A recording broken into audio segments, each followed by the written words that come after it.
Hi everybody, this is Dr. Echols. Today I got Miss Corrina with me again. She's going to help me to demonstrate a little bit about how to help shoulder problems. You know, I have to admit, when I was going through school, man, I hated shoulder problems. They were complicated, they were difficult, and then when I got out into practice, I hated to see people coming in the door with shoulder problems. Some of them I could get better, some of them I couldn't. Because they're just they were kind of complicated. They're kind of hard. And I remember my orthopedic teacher saying, you know, you guys need to be paying attention to this because when you get out, you're going to have people come in with shoulder problems and you're not going to know how to fix them. And then you're going to have to go to these seminars and spend hundreds and hundreds of dollars to learn how to fix these problems. So you better learn to listen up now. Thank you, Dr. Nash. You were right about that. So I finally went back and I actually learned to fix shoulders better than I've ever fixed them. And now I actually love when shoulder problems come in because I know how to fix them and it feels really good. So beforehand, we were just kind of looking at Miss Corrina's shoulder, and she does have some shoulder problems. And we're going to work on those today and kind of show you how we go about finding the problems and then correcting them. It's just really amazing.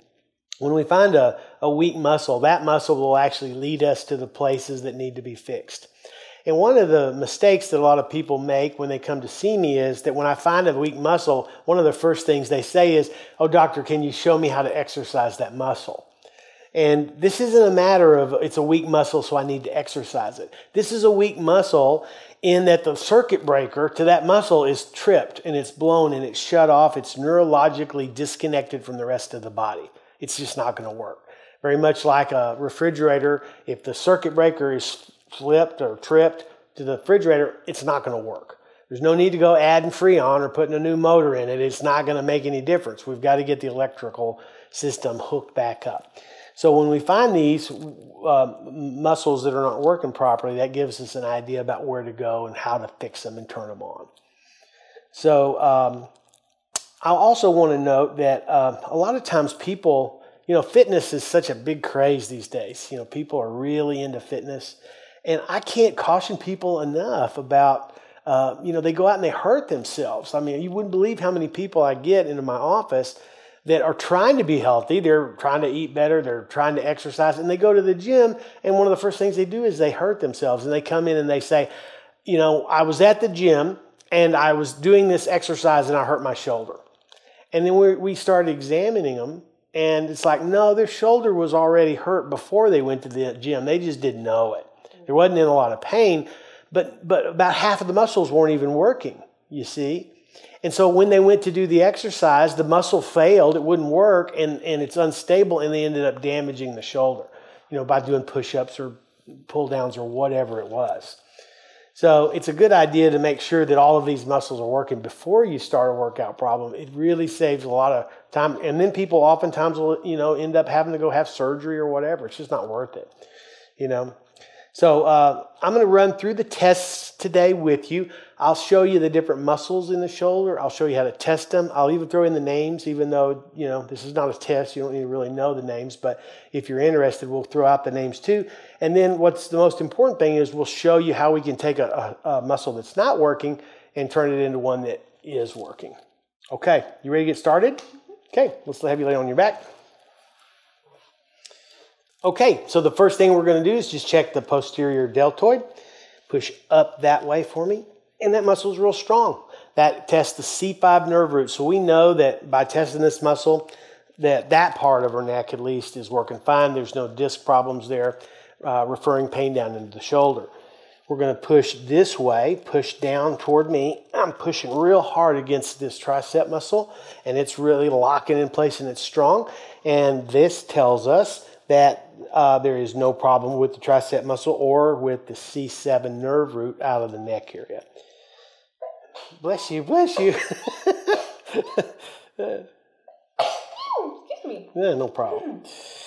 Now, the other one is, this is the test the C8 nerve root, and we're going to have you push out with your fingers. So she's actually pushing out with these, and this is very strong there. There's no problem there. So we can rule out any disc involvement in the neck as far as a shoulder problem goes.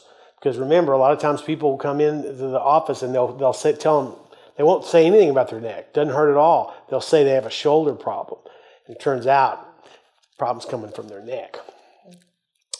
So one of the other muscles that we test is the supraspinatus, by just having you push straight up this way. There we go. And that one is testing fine. And then we are going to check the trapezius muscle. Trapezius muscle is a big muscle that hooks up back here in the head, goes down to the shoulder, and then it goes way back down into the back. There's different divisions of it, upper and middle and lower. We're going to test all three. And we're going to have her turn her hand like this. And Corrina, you're going to push your arm straight up like that. Push up. And that muscle's locking pretty good. So the upper trapezius, which is right in this area, is working fine. Now we turn the hand over, and we're going to have her push her arm straight to the floor, push down, and that's testing the middle trapezius. And then when we come up here, we'd have her, again, turn her hand, push straight down toward the table, and that muscle is real strong too. That's testing this lower trap. It goes all the way down to about the middle part of the back. Big muscle. Now, we're going to check the teres major, and we do this by having her put her fingers right underneath her back and trying to keep her elbow on the table. And we're going to lift up, and that holds really well. She's pretty strong with that one. This muscle is part of, you've all heard about the rotator cuff muscles. This is one of those. And we put her arm right here, and we have her externally rotate, pushing out here, push out. And that's the teres minor, and it's real strong as well. Now, there's another muscle that we want to check, and it's called the infraspinatus, and it goes along the back top portion of the shoulder blade area. And we just have her rotator arm. This is like you're brushing your hair, okay? So you're pushing back, and that muscle is very strong. I hardly ever see that muscle weak. I think I've seen one. It's pretty hard to mess that muscle up again. However, we're going to check the subscapularis muscle next, and this muscle is the muscle that actually stabilizes the shoulder. So when I say that, what I mean is it actually provides stability so that shoulder can move and function, and it's not just kind of floating all off in space. When this muscle is not working properly, you have a lot greater chance of injuring yourself. So like that lady I mentioned earlier, I think she went to the gym with that muscle not working properly. She didn't know it. And then when she went to exercise, she didn't have any stability in the shoulder, and she ended up hurting herself. So we had to fix more than just that muscle. And the way we test this muscle is just the opposite of the infraspinatus. We have the arm like this, and you're going to push your hand down into my hand. And when we do that, what does that feel like? Like I'm pushing really hard. And nothing happens. See, she's trying to recruit other muscles, and she's really trying to make it strong. But if you hold it there and you have yourself pushed down, there's really not much resistance there. We don't want to hurt it anymore, okay? So this muscle, subscapularis, it's kind of a tough muscle to get to. It's actually on the inside of the shoulder blade. Great. Yeah. And the only way we can access this is through the armpit. You're not going to like this. You're not going to like it. Yeah, I deal with it all the time. It's just part of the job. So what we're going to do, we're going to go ahead and lock this muscle in. And when I say that, I'm basically telling the body, okay, body, we are working on this muscle at this time, and everything that you show me is going to be related to that muscle. Okay? So what you're going to do is reach under your armpit and touch right there with your hand, with your fingers. Okay. A little sweat never hurt anybody. All right. Keep this arm straight. I don't sweat, Doc. Yeah, I glow, right? Now, we're not pushing it down like this. We're not. Oh, okay. We're going to push back this way. Okay? So wait. Keep your arm just like that. There you go.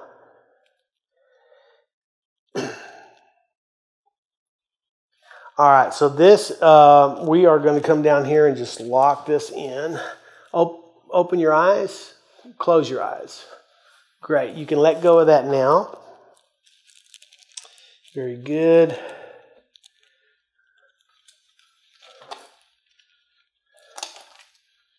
Okay. So we've kind of locked this muscle in. We've told the body, okay, look, we're going to go to work on this muscle. So anything that we find now is related to that. Let's keep that elbow locked in. We're going to push here.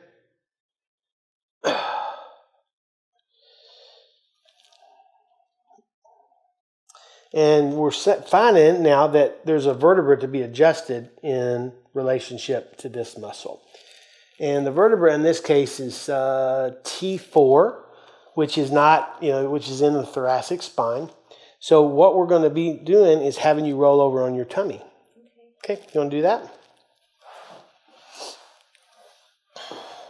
So this is a kind of a great example because it shows how when we're working on a muscle, the muscle will direct us to where the problem is. Kind of like following an electrical diagram. We have a light bulb that's out here. Let's say the light bulb's like the muscle. And if we trace that wire back, there's going to be different points in the house or wherever where that signal could be lost. And in this case, it's being lost at the T4 vertebra. Okay, so this muscle in the shoulder has led us to a problem here in the thoracic spine or upper portion of the back, the T4 vertebra. So I'm just going to kind of count here. 1, 2, 3, 4. We're going to adjust this on the left side here. Breathe out for me. Just a little push there. Just like that. Perfect.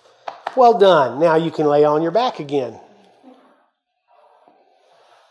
How'd you do with that? It was awesome. Good deal. And actually, that's the vertebrae where it's been feeling really tender the last couple days. Yeah. So. Yeah.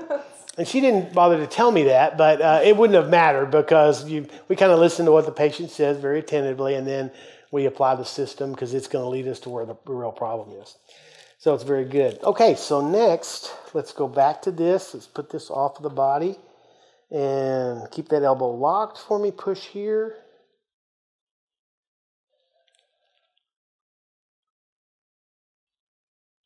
Okay, so now what's showing up is what we call the muscle acupressure point for this vertebra. And you'll probably, and in this case, it's going to be right here. Ooh. Is that pretty tender? Yeah. So normally the patient can help me, but I'll just kind of poke around until I find the tender spot. It'll be really tender there. Now this is a muscle acupressure point, and we're going to kind of get in here, and this is not fun at all for the person. It's very goosey in there, very tender in there, but man, does this fix shoulders. And what we're going to do is we're just going to kind of hold this until we feel a pulsing, not only in the arm, but in this point here. And that kind of synchronizes these 2 points and brings about a lot of relief for the patient.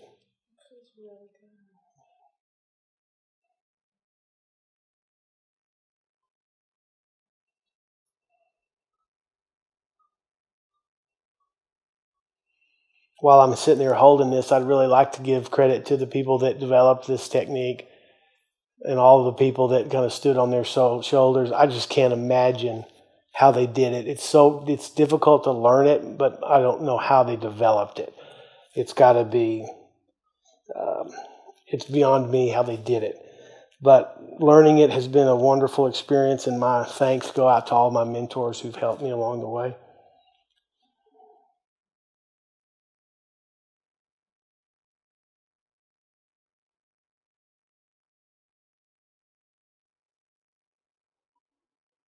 And sometimes you'll feel them just like she did, just take a kind of a relief sigh there, and a relaxation takes place.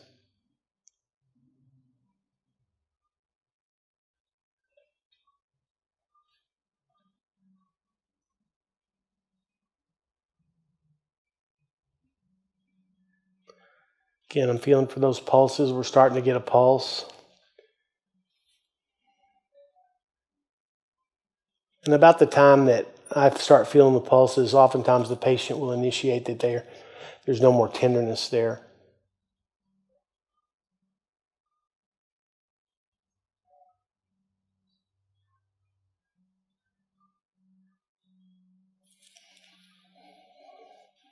Still with me? Mm-hmm. All right, let's move on. Let's see how we're doing. Lock that elbow, push here.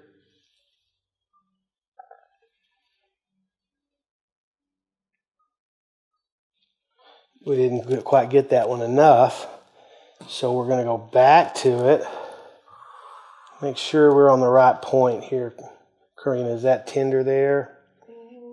There. There. Right there. Okay. Oh! Yeah. This is on film now. We're on that muscle a little better now. Oh, holy heck. Oh, my God. So you find these muscles that aren't working, and, you know, Corrina wasn't really that aware that, you know, this was going on. We just wanted to show you guys how to evaluate a shoulder. And when we checked hers, there was muscles that just weren't working. So it wasn't like she was going around in a lot of pain or anything. It's just that, you know, her shoulder wasn't really functioning up to par. And she stood a lot better at risk of hurting herself just by moving the camera equipment around or doing something than if this was working properly. Geez. Oh my God. So take some deep breaths.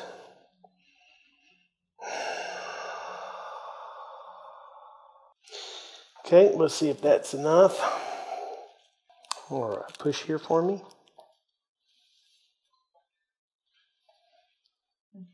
Goosey, aren't you?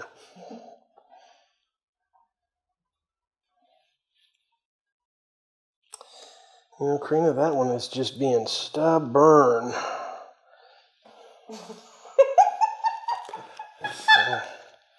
Stubborn. Saw that one. Sometimes there's emotional releases that take place as well when we're doing this work. I'm going to do a video on that as well, on the emotional components of disease and problems. Armpit spot is so tender. Mm-hmm. This is where that attaches in there.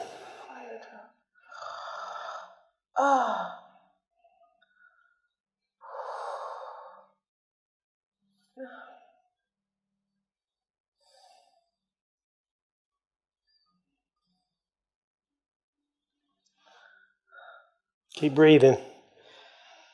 That's the best way to get through this, is to breathe into it and kind of just hang out with it. Okay, so let's just see if this is somewhat better. There may be a little bit more to do with this shoulder, but let's just see what kind of result we got from just what we've done so far. Okay, so now push your arm down there for me. How does that feel? A lot stronger. A lot stronger, right? Push down. Now, I probably could overpower her, you know, if I wanted to, but this muscle before wouldn't hold at all. It was completely, you know, like a rubber band. And now there's actually some strength there. So this is just kind of a good example about how in my office we would go about evaluating somebody's shoulder, figuring out where the problem is, and then it could literally be anywhere in the body where the problems are that are shutting this muscle off. It could even be in your foot. You know, it could be in the sutures of your skull. It could be anywhere. And then by this system of finding these problems and correcting them, then we can go ahead and get those muscles strong, which is, of course, going to be the way our bodies were designed to do. So that's about all for this video. I want to thank you all so much for watching. My website is jeffechols.com. Feel free to stop by, and if there's anything that we can do to help you, just let us know. Take care. Bye-bye.